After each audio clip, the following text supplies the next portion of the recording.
오늘은 독신, 연애, 결혼, 이혼, 재혼에 대해서 성경이 뭐라고 말씀하고 있는지 간략하게 언급을 하고자 합니다. 먼저 독신에 대해서인데요. 지금 사회 분위기가 독신으로 살아도 크게 문제될 것이 없다. 오히려 독신이 더 나을 수도 있다. 좀 이런 분위기죠. TV 프로 보면은 나 혼자 산다라든가 또는 미우새를 보면 은근히 독신을 권장하는 것 같습니다. 그러나 성경에서 독신이 괜찮다라고 얘기하는 경우는 딱 한 가지예요. 고린도전서 7장에 나오는데요. 내가 예수님 한 분만을 바라보고 평생 내가 살 수 있다. 내가 예수님 한 분을 내가 기쁘게 하면서 내 인생 전체를 내가 바치겠다. 이러면 독신으로 살아도 됩니다. 그러나 그런 경우가 아니라면 결혼하는 것이 순리입니다. 창세기 지금 1장, 2장에도 보면 남자와 여자를 만드시고 생육하고 번성하라고 되어 있습니다. 그래서 결혼을 해서 자녀를 낳고 기르고 이렇게 하는 것은 하나님의 순리예요. 말씀에 순응하는 거라고. 두 번째, 연애인데요. 연애를 하려면은 서로 만남이 있어야 되지 않겠습니까? 만날 때 상대방이 예수님을 믿는지 안 믿는지 이거 확인하는 게 제일 중요합니다. 아니 나는 예수님 믿든 안 믿든 그거 상관없어요.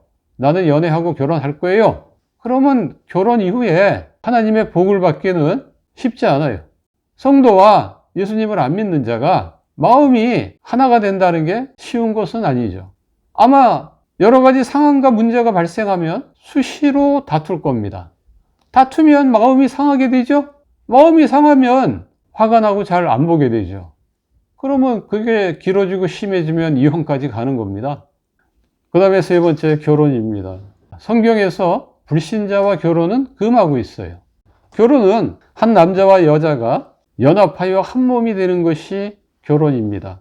하나님이 아담에게 하와를 만들어주고는 둘이 합하여 한 몸을 이룰지로다 이렇게 말씀했어요. 거기서 합하다라는 그 말의 히브리 원어를 보면 달라붙다라는 뜻입니다. 하나님이 남자와 여자를 이렇게 딱 달라붙게 하셨어요. 하나로 만드셨다고요. 한 몸. 그래서 결혼을 한다라는 것은 한 몸이 되었다라는 것을 의미하는 겁니다. 그래서 서로 사랑하는 것은 당연한 거예요. 내 몸을 내가 사랑하지 않으면 누가 사랑하겠습니까? 아끼고 위해주고 사랑하는 것은 너무나 당연한 거죠. 성경도 그렇게 말하고 있어요. 젊어서 취한 아내를 귀하게 여기라고. 그 아내를 사랑하라고. 죽기까지 사랑하라고.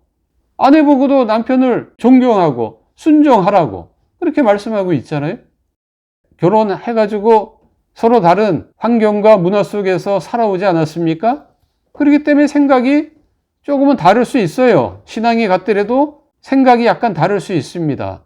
그러면 의견 충돌이 일어날 수 있겠죠? 그럼 화가 나죠. 화가 나면 성경에서 뭐라고 말씀하고 있습니까? 해가 질 때까지 품지 말라고 되어 있습니다. 하루를 넘기면 안 돼요. 당일로 풀어야 됩니다.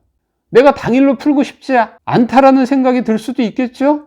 그러나 내 자존심과 기분, 감정 다 무시하고 주의 말씀에 순종을 해야 된다고요. 화해를 해야 됩니다. 다음 날로 미루지 마세요. 화난 감정, 분노의 감정 쌓여서 좋을 거 없습니다. 당일로 풀으세요. 성경에서 계속 하나님 말씀대로 살으라고 하는 이유는 우리가 하나님 말씀대로 살 때 하나님이 기뻐하시고 복을 주셔서 우리가 행복해지기 때문에 그런 거예요. 그래서 신앙이 좋은 사람하고 결혼을 하라고 얘기를 하는 겁니다. 신앙이 좋으면 그 말씀 앞에 순종을 해요. 그래서 화해하기 위해서라도 먼저 잘못했다고 숙이고 들어가게 된다 이 말입니다.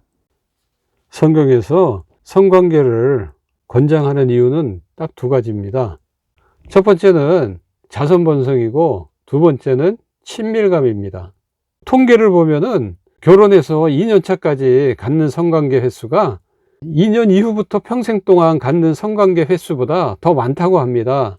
그것은 인생의 그 뒤로 가면 갈수록 성관계가 점점 줄어든다는 것을 의미하는 거죠. 성관계는 친밀감을 유지하는데 큰 도움이 되기 때문에 성관계를 갖는 것을 성경은 권장을 하고 있습니다. 그 다음 이혼인데요. 성경에서 이혼 사유가 되는 경우는 딱 두 가지예요. 첫 번째는 배우자의 외도입니다. 두 번째는 종교가 다른 겁니다. 달라서 나 종교 때문에 당신하고 더 이상 못 살아. 이혼해줘. 이랬을 때 가능합니다. 그러나 이 두 가지 경우도 우리의 연약함 때문에 허용을 하는 거지 원래는 안 됩니다. 왜냐하면 결혼이라는 것은 둘이 하나가 되는 것을 의미하기 때문에 그렇습니다. 둘이 달라붙어서 한 몸이 된 거예요. 떨어질 수가 없어요. 남편이 머리고 아내가 몸인데 이혼이라는 것은 모가지를 댕가닥 자르는 거거든요. 서로 분리가 되는 거잖아요. 목을 잘라가지고 살 수 있습니까? 목이 살 수 있어요? 몸이 살 수 있습니까? 살 수 없죠. 그러니까 기본적으로 원래 이혼은 안 되는 거예요.